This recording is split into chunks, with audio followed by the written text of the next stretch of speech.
Diplomat's Archives, Hidden Stories. This is the 27th story. From October 31st for 2 days, the 2025 APEC Economic Leaders Meeting will be held in Gyeongju, Korea, under the theme Building a Sustainable Tomorrow, Connect, Innovate, Prosper. In the previous episode, we uncovered the hidden story behind the birth of APEC. This time, as a continuation of the previous episode, we delve deeper to uncover the hidden stories behind APEC's key agendas.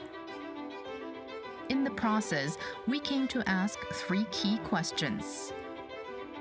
Over the past 36 years since its inception, what issues has APEC placed on the table and how have its priorities shifted with the times? What do these agendas mean to us today as we navigate the challenges of our time? And looking ahead, what direction and vision will the upcoming 2025 APEC Economic Leaders Meeting in Gyeongju offer for the years to come? Diplomat's Archives, Hidden Stories. Together with those on the front lines of APEC diplomacy, we embark on a journey to find the answers.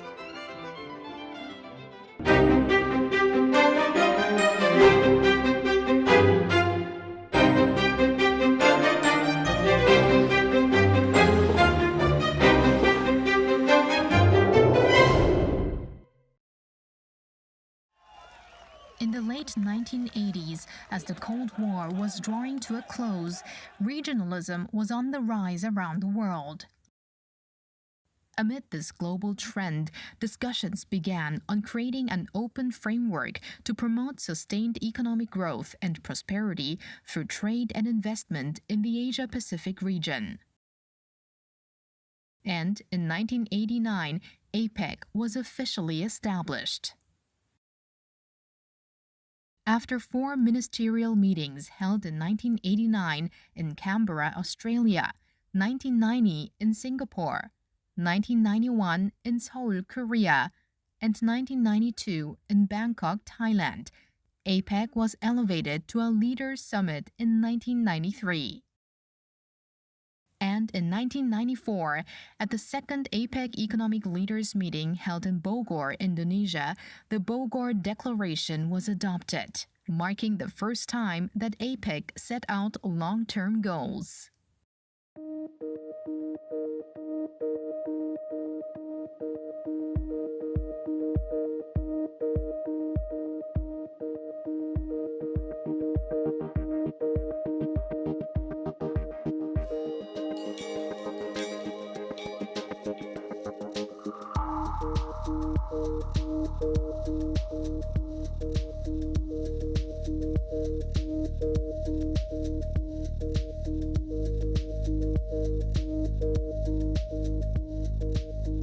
The Bogor goals of 1994 set an ambitious vision, and they achieved a lot. So from the 1990s throughout the early 2000s, the average tariff across APEC economies fell more than half.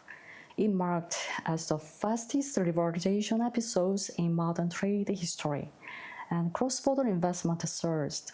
But the story was far from linear. So the Asian financial crisis 1997 and the Russian default in 1998 and the global financial crisis in 2008 all exposed the fragility of open markets. And in addition to that, skepticism about globalization has been growing. So we cannot deny that many have been left behind, alienated from the prosperity it promised. So Bogor goals achieved notable successes, but it left serious challenges to be addressed. While the Bogor goals achieved many successes, their implementation also left some gaps. In 2020, APEC adopted a new long-term vision for the next 20 years, the Putrajaya Vision 2040, which builds on the Bogor goals while reflecting the demands of a new era.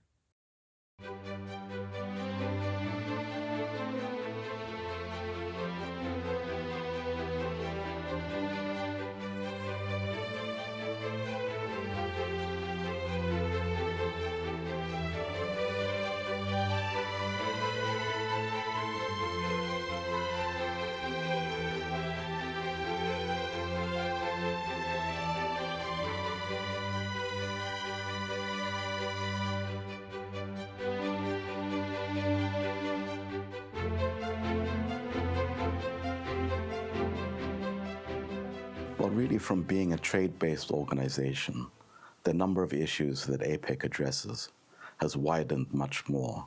Although it had issues like human resource development, education, energy at its very foundation, more and more issues have been added to its agenda as the APEC member economies have also evolved. Some of these include issues such as the digital economy and more work on climate change, and other issues that are more relevant to the way we are growing today.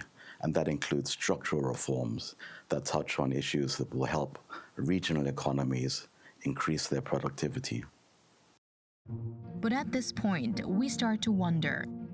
Since the adoption of the Putrajaya Vision 2040, what agendas have been discussed at APEC each year? The driving force behind APEC's annual direction is none other than the host economy.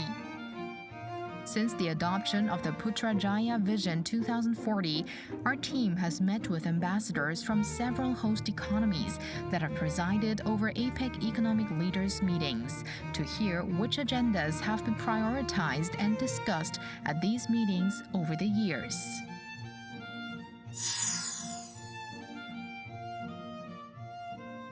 In 2021, we also hosted APEC, but this ended up being in the middle of the COVID-19 pandemic. So we had to do the year entirely virtually. But we nevertheless managed to achieve some key outcomes. For example, we reinforced support for the multilateral trading system and the WTO. We also embedded into the APEC agenda sustainability and inclusion. And we also brought a new focus on climate change and on the challenges of decarbonisation that are being faced by the region. Now, as an outcome, we had the Aotearoa Plan of Action, and that was an implementation plan that set out concrete steps for taking forward APEC's long-term vision that had been agreed the year before in the Malaysian host year. That was the Putrajaya Vision 2040, and the Aotearoa Plan of Action set out how we were going to take that forward over the years.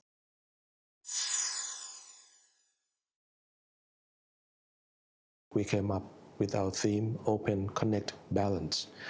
At the time, COVID was getting close to the end, so we focused very much on opening our economies once again. So we laid down the APEC Agenda Work Plan, 2023-2026.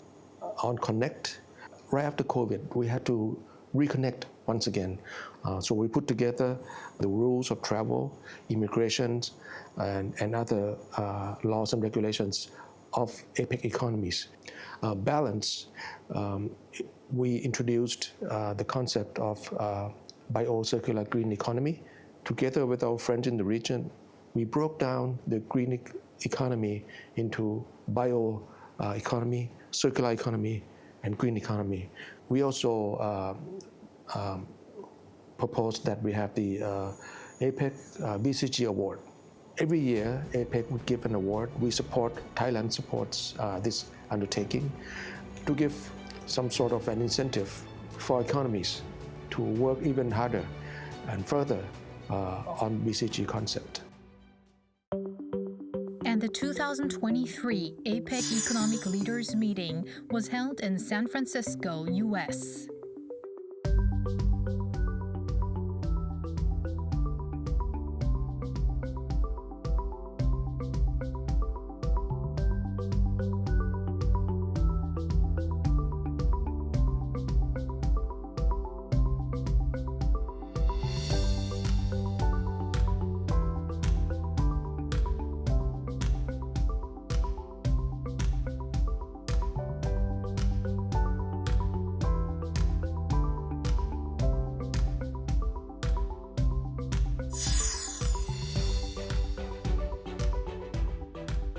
Last year, 2024, our slogan, empower, include, grow.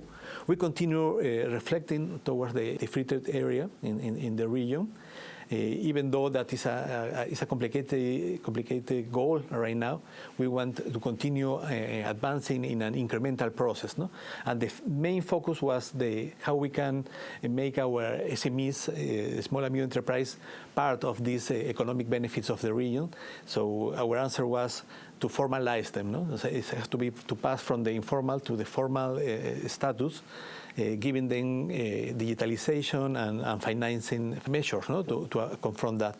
Other topics for us was, of course, the climate change, promoting hydrogen and the reduction of food and loss waste, and of course the inclusion of women in the economy. But I would say that our great achievement in our president was to restore the consensus, no? After 2-year hiatus. It means that we could reach again the consensus that is the basic norm in APEC dialogue, that I have to say that in the Korean presidency also it has kept it like that. Through interviews with the ambassadors, we could see that APEC has, year after year, built on the achievements of previous meetings and continued to advance its discussions. In this way, APEC has established itself as a forum that addresses not only traditional core agendas such as trade and investment liberalization, but also the new challenges of our times. Professor Peter Drysdale, who laid the theoretical foundations for APEC's creation, emphasized in our interview the critical importance of reforming economic structures to effectively respond to climate change. So as we move towards the achievement of our climate goals, zero carbon emissions by 2050 or 2060 or whatever national goals have been set, you know, that sounds like it's just to do with decarbonization, but it's also to do with the whole structure of trade and industrial production in our region. And so these things, issues for cooperation between the countries of APEC and of course globally through the COP process, and they're critical to the future of the region. If we are serious about the climate change goals, the transformation of our regional economy is an essential component of achieving them. And so instead of exporting coal to Korea and iron ore unprocessed to Korea, for example, my country will have to invest in producing green iron or some product that embodies renewable energy, not carbon-based energy. So that the Korean steel industry, for example, can produce steel without using large amounts of carbon and being one of the most significant industrial polluters in Korea. And the same is true for China and Japan and all the region. And that's a big challenge. The agendas that are being discussed and need to be further discussed within APEC are not merely individual issues, but are closely tied to APEC's founding goal of achieving sustainable economic growth and shared prosperity.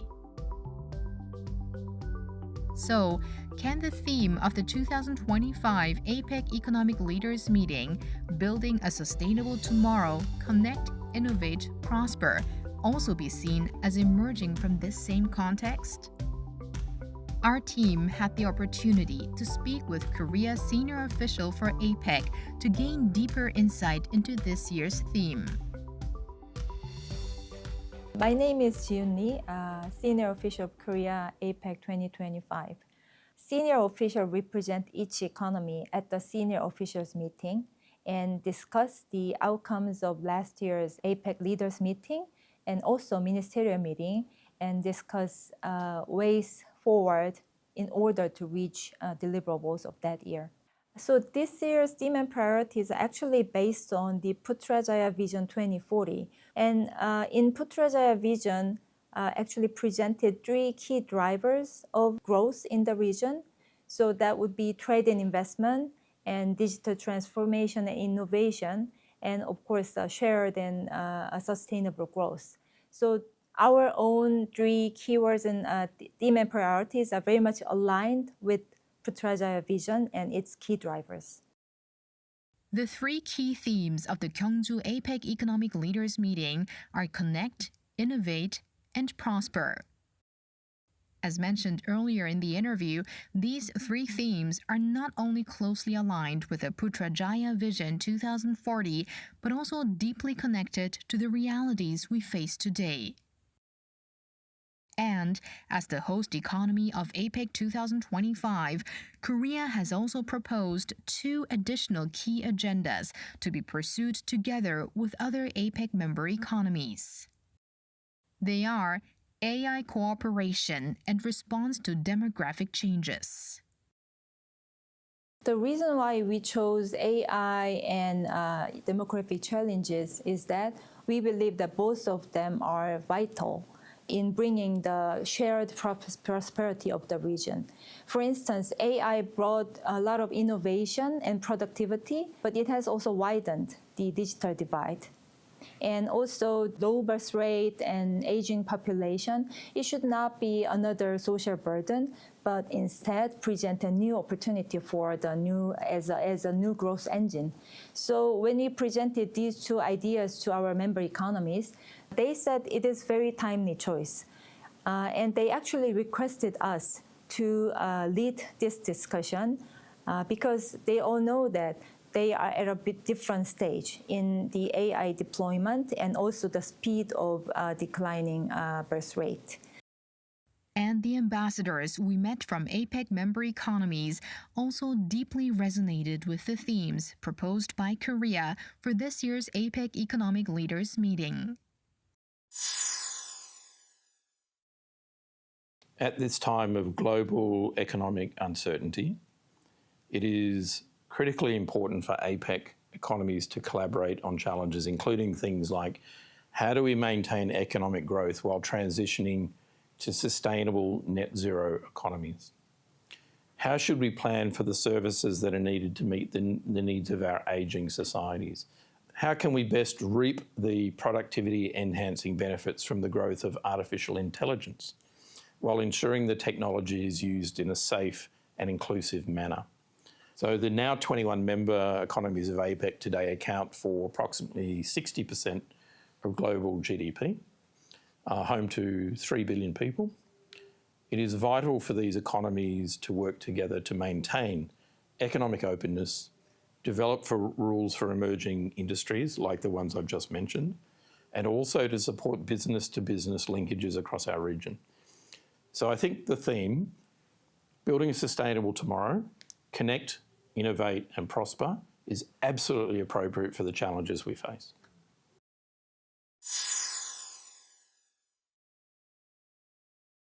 The theme is timely and relevant as the rapid development of AI and other digital technologies is transforming economies and societies, thereby necessitating cooperation that is sustainable and inclusive.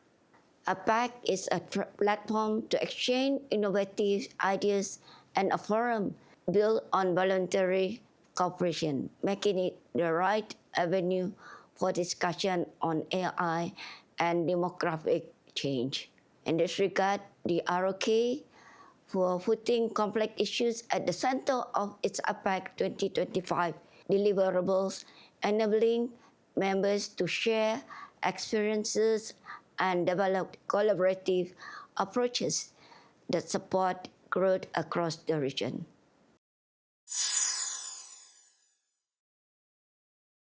The theme selected by Korea goes in the line that Chile supports, goes in the line of what APEC has been doing, and goes in the line of APEC will do under the Putrajaya vision. Having said that, the theme selected by Korea also shows a very strong signal of what the forum should be doing. So we also look with very much interest, and we're working together with Korea in the demographic initiatives. Chile also faced demographic issues, very low birth rates as in Korea. Our Minister of Labor was here for the Gyeongju Ministerial on Labor, and they discussed how demographic change are also impacting labor markets. Artificial intelligence also has been put on the forefront by Korea, and we are looking forward to the AI, the artificial intelligence initiative that Korea wants to submit to leaders for an endorsement, and that also will guide the work on this important issue for the future. I think the theme of APEC this year is appropriate. The world is facing a lot of challenges. It's entering a new stage of development. It's starting with all the disputes, all the trade disputes, all the geopolitical complications. So it is time for us to build something that is solid enough to look into the future, to make sure that our next generation have something to build on, something to move on to the future, into the future. So the theme is reflecting the need for the time, that we build some kind of foundation for the next generation to develop, and to develop in a safer environment. Ahead of the 2025 Gyeongju APEC Economic Leaders Meeting, Korea has hosted around 200 international events, both large and small, including ministerial meetings across various fields in cities such as Gyeongju, Seoul, Busan, Incheon, and Jeju. All of these events serve as an important process to align each economy's positions and agendas and to explore directions for cooperation before the leaders gather. And the highlight of this entire process is none other than the APEC Economic Leaders Meeting itself. At this very difficult and increasingly complex international environment, where things like economic security, political concerns, security are all intersecting, things like the APEC Economy Leaders Meeting provides a hugely important opportunity for leaders to get together and to exchange views on these. So it's a bit hard to predict in advance how things will go, but the fact of actually putting the effort in through a whole series of meetings throughout the year, culminating in the leaders' meetings at the end of this month in Gyeongju, is really important. It's a very important moment. I mean, one of the characteristics of APEC, and one of the things that we, Chile, like, and probably most economies like, is the fact that you have leaders sitting for 2 days and talking to each other in a very frank, in a very consensual base, again, non-binding. When the leaders sit together, they sit alone, no ministers, no delegation. They sit alone in a room, again, in a retreat-like way, so it's very informal, usually no speaking notes. There's no record of the meeting either, but it's a good moment for leaders to reflect on how the Asia-Pacific should be moving, in which direction and in which speed. But also, Leaders Week is also an important moment for the leaders to meet with the private sector, with APEC. It's a good moment also to meet with other stakeholders, and also it's a very important moment for leaders to meet with each other bilateral, to discuss, of course, bilateral issues, but as well how to move the APEC forum in the correct direction. In our case, what it was important in all these negotiations is to continue advancing of the priorities that we set up in our presidency, to continue implementing them and to have a process on that. No?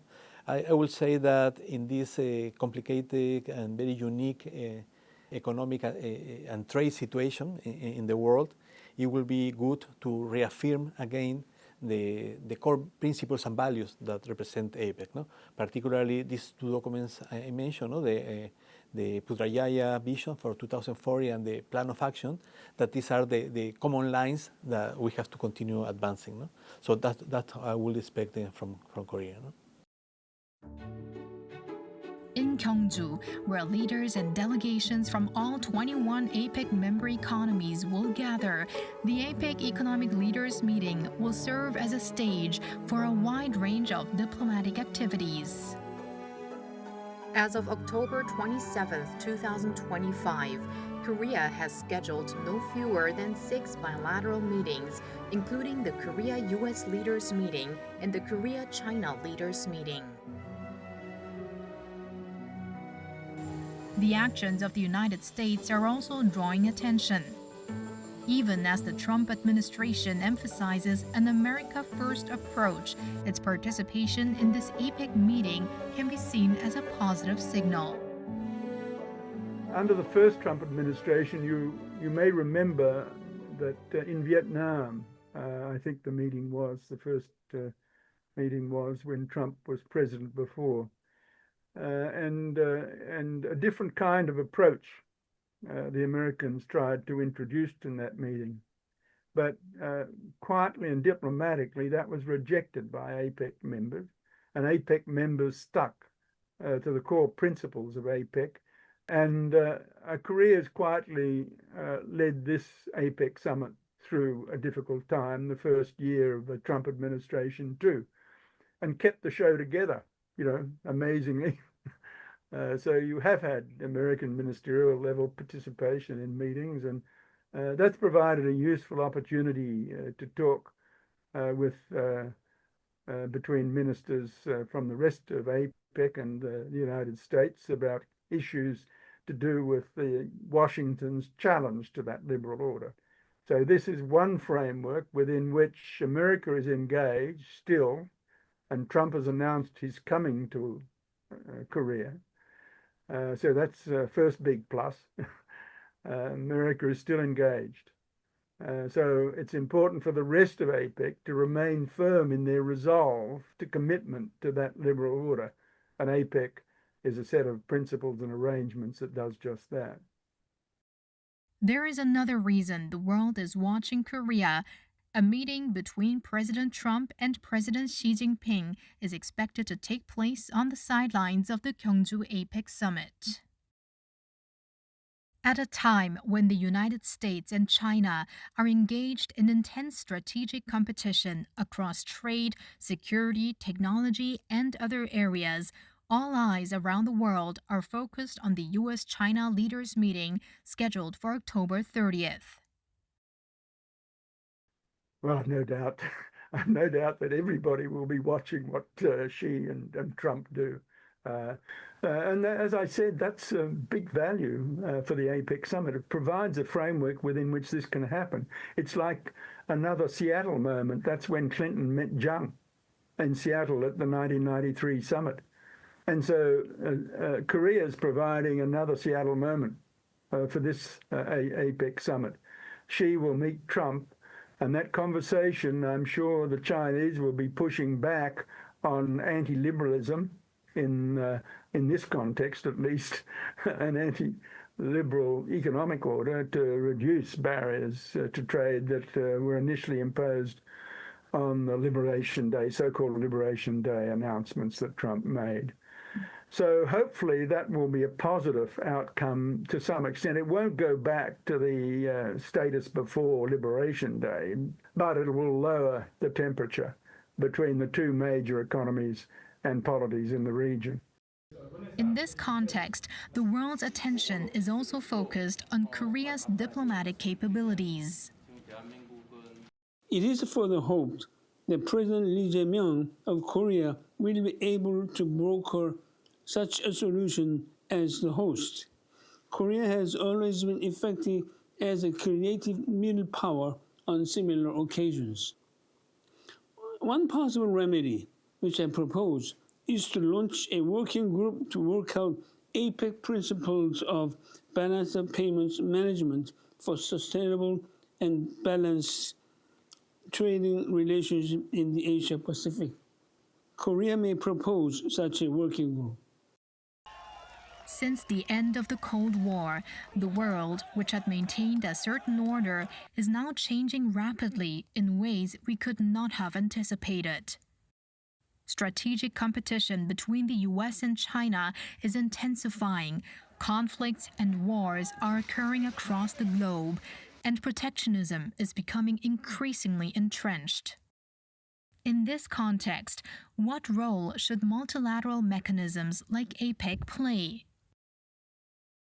APEC provides a platform for Brunei Darussalam to reaffirm its commitment to keeping trade and investment open, free, and predictable, and to support the rule-based multilateral trading system with the World Trade organization at its core.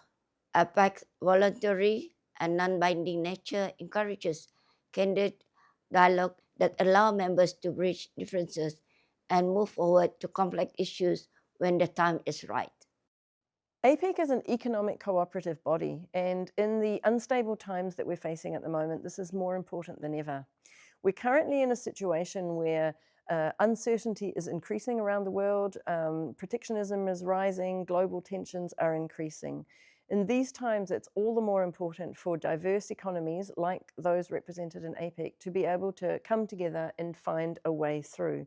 So I think this is a key moment for APEC. The multilateral trading system is not perfect. We do need to build on and reform quite a bit of the existing framework, and there is some unfinished business that we simply never got to. But nevertheless, APEC is an opportunity for us all to get together to innovate and to find a way through. So from my opinion, in these difficult times, APEC can be a key part of the solution and is more valuable than ever. Moreover, APEC has also provided tangible support to its member economies when they faced difficult situations. After the 1980s, our economy also experienced overheated economy and over-speculation. So it led to the Asian financial crisis. APEC economies supported each other from the beginning of the Asian financial crisis. Countries like Indonesia, Korea, and other economies offered help to each other with standby reserves to stabilize currencies in 1997 and immediately after. So a forum like APEC really instilled the spirit of cooperation, the spirit of unity among the economies in the Asia Pacific that was brought about by the unique role that APEC Forum allowed us to feel the community of Asia Pacific, especially on economic cooperation.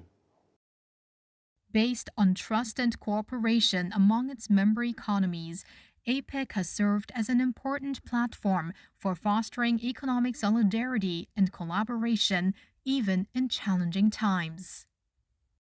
These forums created a sort of venue, a platform for everyone for every participant to open up to some extent the difficulties, the challenges and their vision into the future and what they can do to what they dream is. I'm sure that no dream is coming through 100%. But at least we understand each other. At least we can build a confidence among each other. And I think one of the most important aspects of international relations is predictability. You have to understand your partners. You have to have a confidence among your partners, and you can predict your partners. Over 36 years ago, a small discussion on economic cooperation in the Asia-Pacific has grown into a vast platform, bringing together 21 member economies today. It is more than just a meeting. APEC is a living forum that enables economic solidarity and collaboration.